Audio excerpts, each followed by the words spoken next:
ठीक है।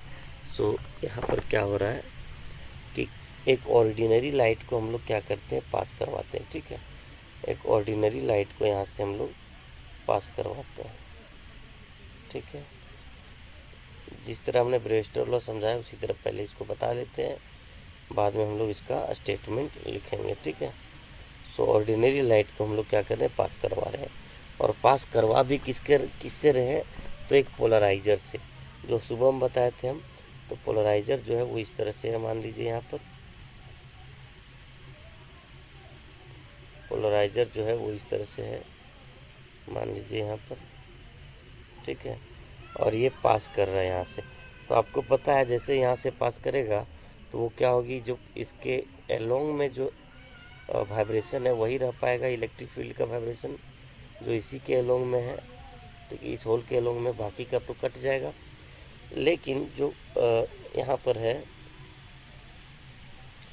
जो पोलराइज होने के बाद का लाइट जो है वो एनालाइजर से अगर पास कर जाता है, मान लीजिए उसका कोई भी कंपोनेंट अगर एनालाइजर से पास कर जाता है, तब जो उसका इंटेंसिटी होगा वो कितना होगा ये बताने का काम करता है लॉ ऑफ मोलस।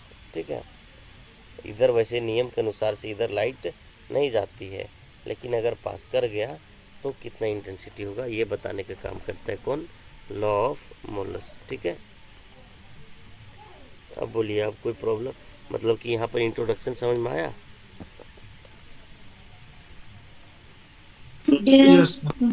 ओके, यहाँ पर क्या कह रहा है कि लॉ ऑफ मोलस कुछ और नहीं बल्कि एक प्लेन पोलराइज लाइट का एनालाइजर से पास होने के बाद इंटेंसिटी में क्या वेरिएशन होता है, इसी को बताया जा रहा है। ठीक है, तो हम लोग क्या करते हैं, सबसे पहले स्टेटमेंट लिखते हैं, उसके बाद इसको समझेंगे और फिर इसको हम लोग डेरिवेशन थोड़ा सा है उसको कर लेंगे। ठीक है, तो स्टेटमेंट में है when a completely plane polarised light. देखिए यहाँ पर जो है, यहाँ पर जो लाइट है उसको इंटेंसिटी मान लीजिए आई था। ठीक है, और यहाँ पर जो लाइट आ रहा है उसका इंटेंसिटी मान लीजिए आई डैश। ठीक है, तब जा कर के, और ये जो है आप लोग देखिए ये है पोलराइजर, ये क्या है, पोलराइजर है। ठीक है, और ये जो है इसको हम लोग बोलते हैं एनालाइजर। क्या बोलते हैं बच्चों, एनालाइजर। और ये जो पोलराइजर है वो इस डायरेक्शन में है, और एनालाइजर जो है वो थोड़ा सा इस डायरेक्शन में, देख पा रहे हैं आप लोग, बोलिए आवाज़ आ रही है? Yes sir.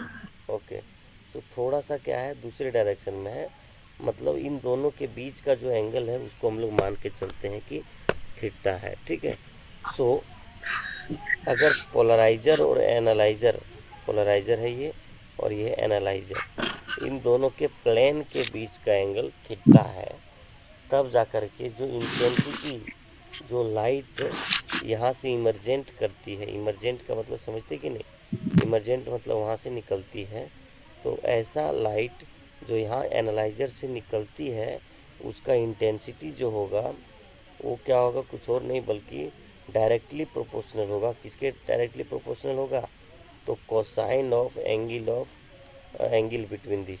सो कोसाइन मतलब कॉस, और एंगल दोनों के बीच में कितना है, थीटा का। यही बताया जा रहा है लॉ ऑफ मोलस में। ठीक है, आप लोग इसको ध्यान से समझे हैं क्या?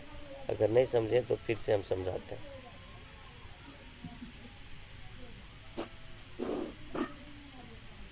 देखिए जो हम स्टेटमेंट बताए थे वही हो रहा है कि जब एक कम्प्लीटली प्लेन पोलराइज लाइट, तो यहाँ से लाइट भेजें और पोलराइजर लगाएं तो ये क्या होगा, एक कम्प्लीटली प्लेन पोलराइज लाइट हो गया। ठीक है, ये क्या हो गया, एक पोलराइज्ड लाइट हो गया। ठीक है, एक कम्प्लीटली प्लेन पोलराइज लाइट हो गया। ठीक है, फॉलिंग ऑन एनालाइजर, और ये क्या हो रहा है, एनालाइजर के ऊपर फॉलिंग मतलब पास कर रहा है। ठीक है, उस पर गया है। ठीक है, is directly proportional to, is directly proportional to, तो कौन सा यहाँ पर बोला जा रहा है, सॉरी एक minute, analyser the intensity of emergent ray, the intensity of emergent ray, मतलब जो यहाँ पर लाइट आ जाएगा उसका जो इंटेंसिटी होगा, ठीक है, उसका जो इंटेंसिटी होगा वो डायरेक्टली प्रोपोर्शनल होगा किसके, cos of the angle between the polariser and analyser, ठीक है, cos of angle between polariser and analyser. Okay, Yes, sir. Any problem? No, sir. Okay, so इसी चीज़ को थोड़ा सा डिराइव करना है ना। तो हम लोग क्या करते हैं कि यहाँ पर मान के चलते हैं कि लेट करते हैं, एलईडी लेट। आई जो है वो इंटेंसिटी है प्लेन पोलराइज लाइट का। आई क्या है, intensity of plane polarised light, plane polarised light का इंटेंसिटी आई है। और ए जो है, ए वो एम्पलीट्यूड है किसका, प्लेन पोलराइज्ड लाइट जो वाइब्रेट करता है उसका एम्पलीट्यूड कितना है, ए है। So A is amplitude of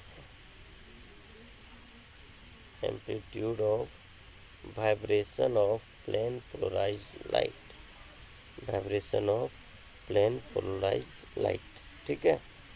और आई डैश जो हम माने हैं वो क्या है, तो आई डैश जो है intensity of emergent ray, intensity of emergent ray, ठीक है। और फिर लास्ट में को जो हमने माना है थीटा, वो क्या है बताइए आप लोग, एंगल ऑफ, या तो angle between plane of polariser and analyser, ठीक है। सो अब बोलिए कोई प्रॉब्लम यहाँ पर किन्हीं को मानने में, जो चीज़ मानने हैं इसमें किसी को प्रॉब्लम है? No, sir. ओके, हम हर एक चीज़ में प्रॉब्लम पूछते जा रहे हैं, ठीक है, ताकि कोई अपने आप छुपा करके ना रख सके, नहीं तो धीरे धीरे ये टॉपिक टफ हो जाएगा आप लोग के लिए, ठीक है। एक बार और फिगर बनाते हैं, देखिए, एक मिनट यार, ये जो है ये सीधा है, ठीक है, और सीधा है ना, और इधर जो है ये एनालाइजर है, और इन दोनों के बीच का एंगल थीटा है। और अभी जो लाइन खींच रहे हैं हम, अभी जो लाइन खींच रहे हैं वो ऊपर की तरफ है, किधर है, यहाँ पर जो हमारा लैपटॉप का स्क्रीन है वहाँ से ऊपर की ओर है, या तो लैपटॉप के स्क्रीन से नीचे की ओर है, ठीक है। सो यहाँ पर इस तरह से है, ठीक है। और ये जो यहाँ से यहाँ तक है इसको हम लोग ए बोले हैं, ए का मतलब एम्पलीट्यूड बोले हैं, ठीक है। सो इसका जो कंपोनेंट होगा इस डायरेक्शन में क्या होगा, ए कॉस थीटा होगा कि नहीं होगा, बोलिए। और इसका कंपोनेंट इस डायरेक्शन में कितना होगा, ए साइन थीटा होगा। आप लोग यहाँ पर कंफ्यूज हो गए, फिर से देखिए यहाँ पर, जैसे अगर इस तरह से रहता है हमारे पास, ये एक्स एक्सिस है, ये वाई एक्सिस है, यहाँ पर कोई वेक्टर रहता है मान लीजिए जिसका वैल्यू आर है, ठीक है, तो बताइए, और यहाँ पर थीटा रहता है।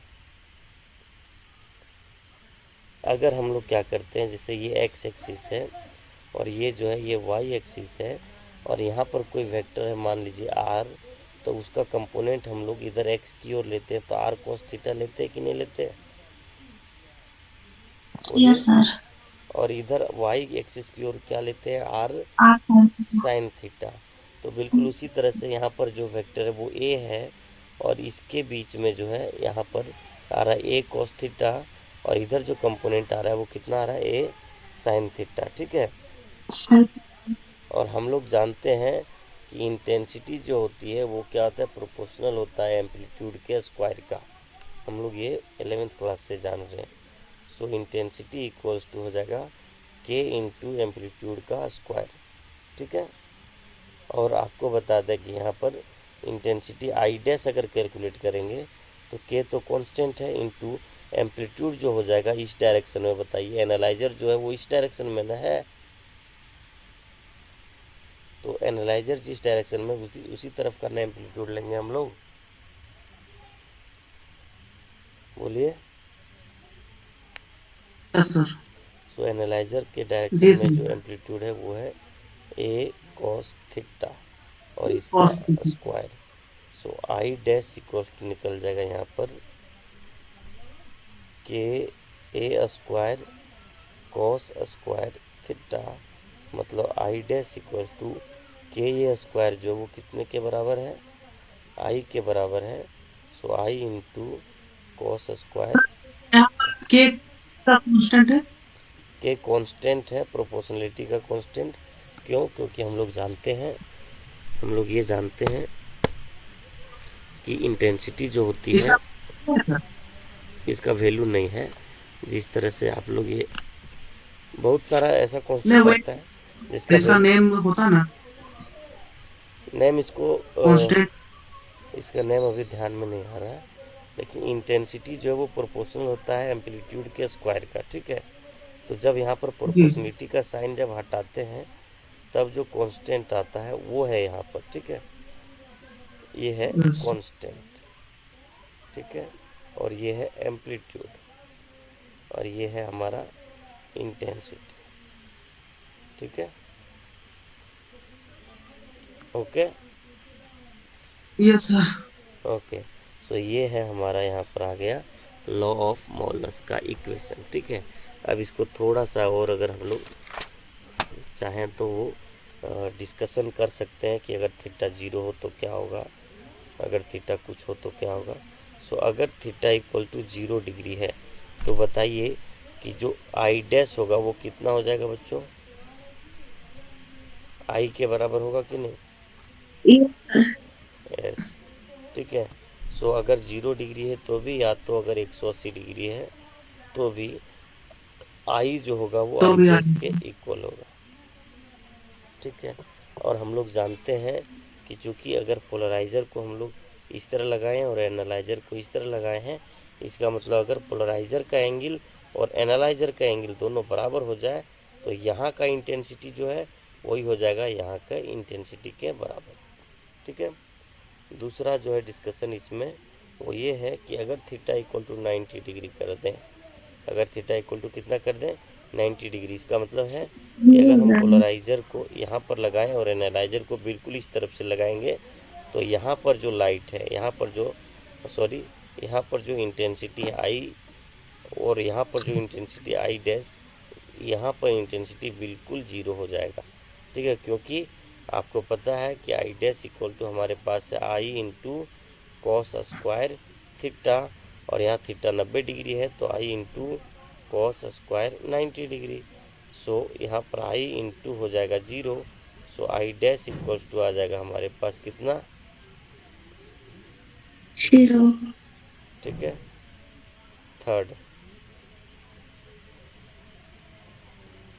थर्ड में अगर थीटा इक्वल टू 45 डिग्री लेते हैं, जो कि हम लोग ज़िंदगी भर लेते रहते हैं, ठीक है, और यही चीज़ हम लोगों ने अभी भी लिया है। अभी जो फिगर बनाया है ना स्टूडेंट्स ऊपर में, उसमें हम लोग क्या किए हैं देखिए, थोड़ा झुका के रखे हैं। इसमें नहीं लग रहा है कि थीटा इक्वल टू 45 डिग्री है, देखिए इसमें लग रहा है कि नहीं। जैसे क्या है कि पोलराइज़र जो है, पोलराइज़र बिल्कुल सीधा है और एनालाइज़र जो है वो एकदम इस तरह से, ठीक है। तो 90 डिग्री ऐसा होता है, इसको आधा करते थे ऐसा, तो ये कितना डिग्री लग रहा है, लगभग 45 डिग्री लगता है, ठीक है। सो इसीलिए यहाँ पर अगर हम लोग देखें तो अगर थीटा इक्वल टू 45 डिग्री है तो आई डैश इक्वल टू होगा आई इंटू कॉस स्क्वायर 45 डिग्री, और आपको पता है आई इंटू कॉस 45 डिग्री का वैल्यू कितना होता है 1/√2 आई/2 हो जाएगा। मतलब कि अगर हम 45 डिग्री पर रखें तो जितना इंटेंसिटी रहेगा लाइट का कहाँ पर, पोलराइजेशन के बाद, तो उसका आधा हो जाएगा जब एनालाइजर से पास करेगी वही लाइट तब, ठीक है। अब बोलिए कोई प्रॉब्लम है आपको कि नहीं, कोई प्रॉब्लम यहाँ पर? No sir. ओके। सो यहाँ पर हमने आपको बताया पोलराइजर और